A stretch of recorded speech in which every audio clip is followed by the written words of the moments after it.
अगर आप यूट्यूब पे रेगुलर वीडियोस देखते हैं या फिर आप इंस्टाग्राम और सोशल मीडिया पे अगर आप रेगुलर हैं तो जो लिंडर के बारे में आपको बातें पता चली होंगी और पता चला होगा कि उनकी डेथ हो गई है। अभी मैं कुछ देर पहले उनके बारे में पढ़ रहा था कि ड्यूरिंग लास्ट डे जो 10-15 डेज थे उसके ड्यूरिंग उनको क्या क्या इश्यूज हो रही थी और वो क्या कर रहे थे। तो इस बीच मैंने क्या देखा ना कि उन्होंने लास्ट टू लास्ट वीक भी निचा को बोला था कि मेरे नेक में पेन हो रहा है।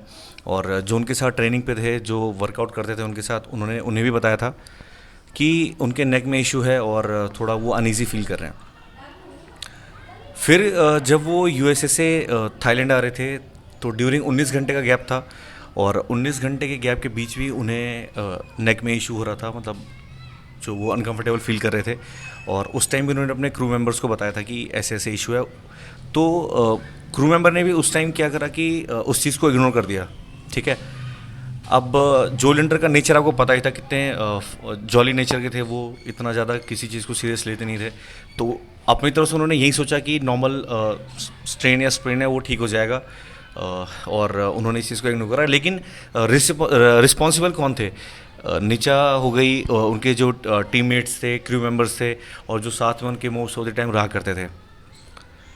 तो इनकी रिस्पॉन्सिबिलिटी बनती थी कि यार उन्होंने कितना ही मना करा, लेकिन अगर आपको लग रहा है कि जो बंदा इतना फिट है, इतना रेगुलर है और वो सडन आपसे कह रहा है कि उसके नेक में पेन हो रहा है या फिर वो अनईजी फील कर रहा है, तो उनको कहीं ना कहीं आगे यही चीज़ें शेयर करनी चाहिए थी और उन्हें ज़बरदस्ती भेजना चाहिए डॉक्टर के पास या फिर डॉक्टर को उनसे कंसल्ट कराने के लिए बुलाना चाहिए था।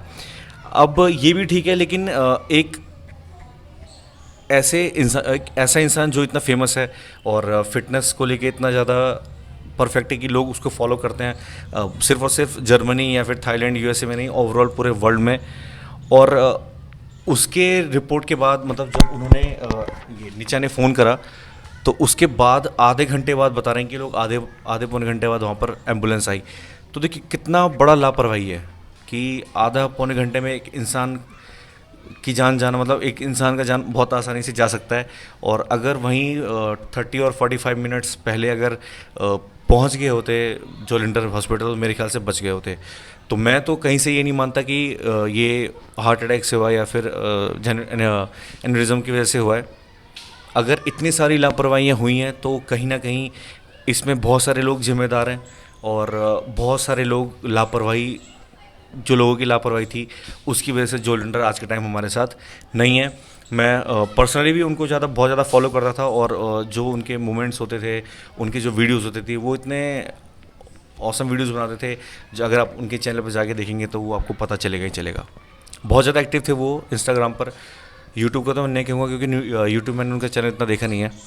लेकिन एक जो हमारे नए बॉडी बिल्डर्स हैं या फिर जो नए बच्चे हैं, उनके बहुत बड़े रोल मॉडल मेरे ख्याल से थे, क्योंकि ऑलमोस्ट हर बच्चा फॉलो करता है उन्हें बॉडी बिल्डिंग लाइन में जो भी है।